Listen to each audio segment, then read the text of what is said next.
Madam এক মিনিট। Happy birthday. Thank you. Madam কি এটা? এটা আপনার জন্মদিনের উপহার। এটা কেনার কি দরকার ছিল? শুধু শুধু টাকা খরচ। তুমি একটা কাজ করো, তুমি যে দোকান থেকে আমার জন্য এই গিফটটা কিনেছো সেই দোকানে এই গিফটটা ফেরত দিয়ে যে টাকাটা পাবে সেটা দিয়ে তোমার সংসারে কোনো জিনিস কিনে নিও। আমার এটা লাগবে না। ম্যাডাম আমার তো সংসারে সব কিছু আছে, কোনো কিছু কেনা লাগবে না। ম্যাডাম না করেন না ম্যাডাম, প্লিজ নেন এইটা। আপনি নিলে আমি অনেক খুশি হব। ম্যাডাম আমি তো আপনারে নিজের ছোটো বোনের মতো দেখি, আপনি আমার ভাই মনে করে গিফটটা নেন ম্যাডাম, প্লিজ প্লিজ ম্যাডাম নেন।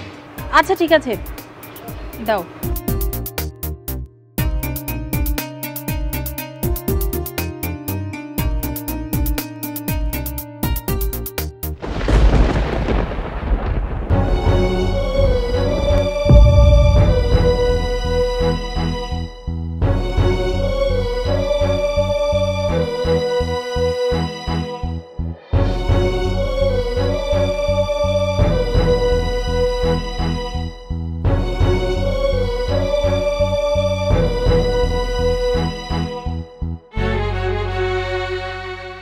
নাজিম এই নাও, এটা বাসায় নিয়ে গিয়ে খেও।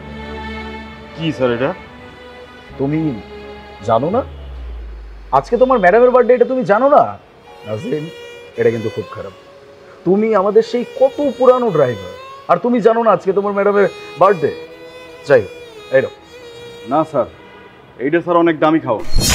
এত দামি খাওয়ান আমি স্যার খাই না, আর আমার পরিবারেরও কেউ খায় না। কি সব উল্টা পাল্টা কথা বলতেছো? কিসের দামি খাবার এটা? একটা কেক। নাও তো, নাও, এটা নাও।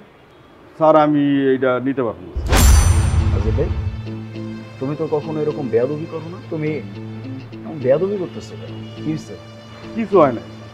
আজিম ভাই, আমি তোমাকে খুব ভালোভাবে চিনি, আমি জানি তুমি কেমন মানুষ। আমাকে বলো কি হচ্ছে। শুনবেন আপনি? এই দেখ,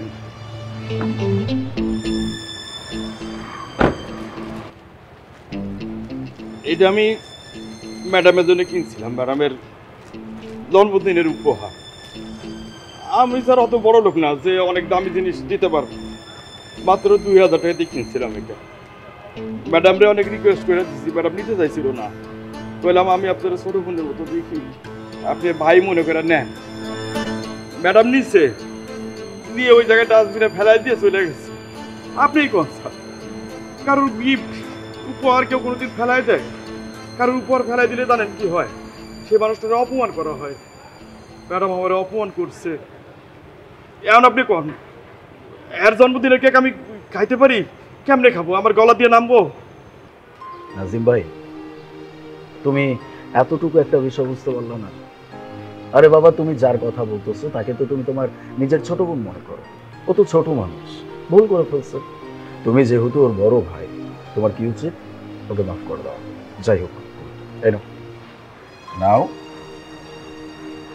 গিফট। তুমি একটা কাজ করো, আমার এই ঘড়িটা তুমি নিজে পড়বা, আর খেয়াল রাখবা এই ঘড়িটা যেন তোমার হাতে ম্যাডাম অবশ্যই।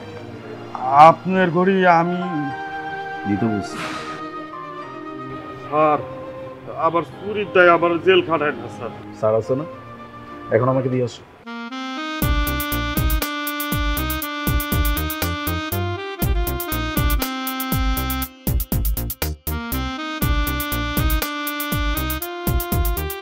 রবিন, তোমার হাতের ঘড়িটা কোথায়?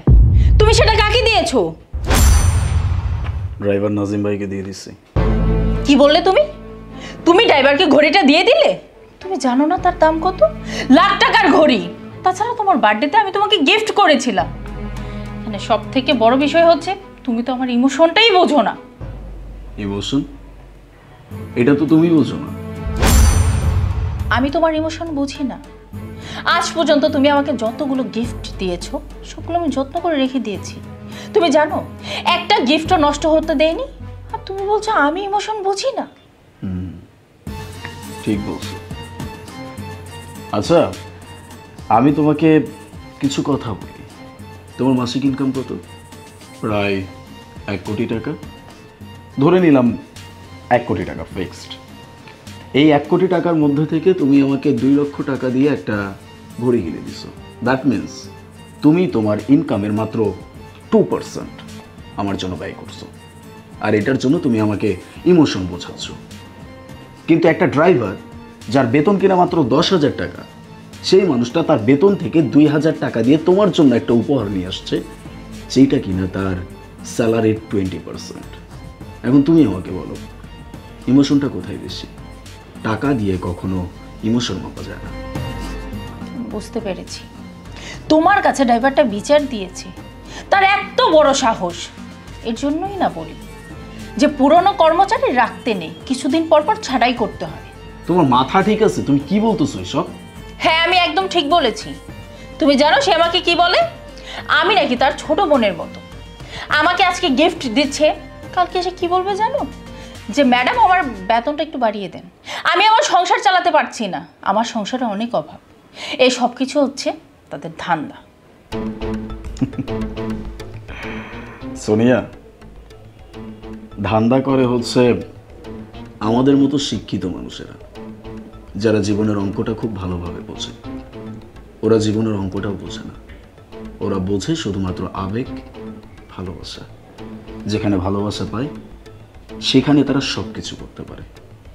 সময় আছে, নিজেকে শুধরাও, নিজের ভিতরের মনুষ্যত্বটাকে জাগ্রত করো।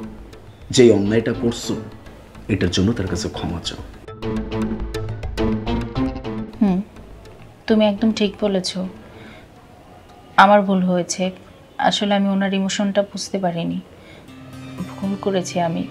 অবশ্যই আমি ক্ষমা চাইবো। আচ্ছা, তোমাকে কি গিফটটা দিয়েছে?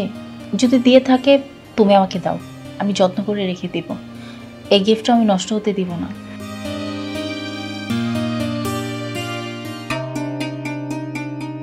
নিজের কাছে রেখে দিয়েছিলাম, ভাবছিলাম তোমাকে বুঝাইলে তুমি অবশ্যই বুঝবা।